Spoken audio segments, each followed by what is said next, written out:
Če je vaš najljubši predmet zgodovina ali pa imate vsaj malo pustolovskega duha, boste zdaj uživali. Selimo se v 19. stoletje, v čas, ko so številni svetovni raziskovalci v Afriki odkrivali ostanke egipčanske civilizacije. Našli so piramide, grobnice, v njih pa sarkofage in mumije. No, med njimi so bili tudi 3 Slovenci in prav njim se moramo zahvaliti, da si lahko v Narodnem muzeju Slovenije na razstavi Mumija in krokodil ogledamo delčke te starodavne kulture.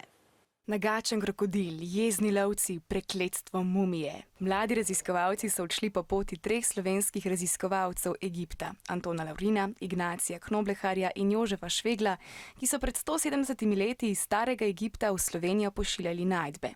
Cilj današnje pustolovščine je bil izvir reke Nil, najdaljše reke na svetu, ki je bila več tisoč let središče egipčanske civilizacije. Danes smo na razstavi raziskovali različne mumije, pa govorili smo tudi o hieroglifih, pa vodička nam je povedala veliko tudi o starem Egiptu, pa o zanimivih ljudeh, ki so v 19. stoletju pluli tja in nazaj raziskovali nove stvari. Med raziskovanjem so naleteli tudi na mumijo svečenika, ki jo je muzeju leta 1946 daroval Anton Laurin.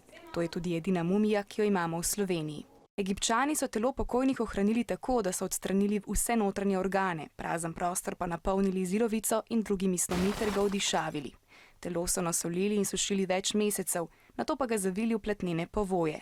Takšno mumijo so položili v več lesenih krst, drugo v drugi in nato še v kamni sarkofag. Življenje v starem Egiptu je mlade navdušilo. Živela bi v starem Egiptu zato, ker se mi zdi tam življenje zelo zabavno. Po uspešni pustolovščini so mladi na koncu dobili tudi figurico, imenovano v šepti. Lahko so jo še pobarvali in tako jim je ostal lep spomin na pester pustolovski dan v Narodnem muzeju Slovenije.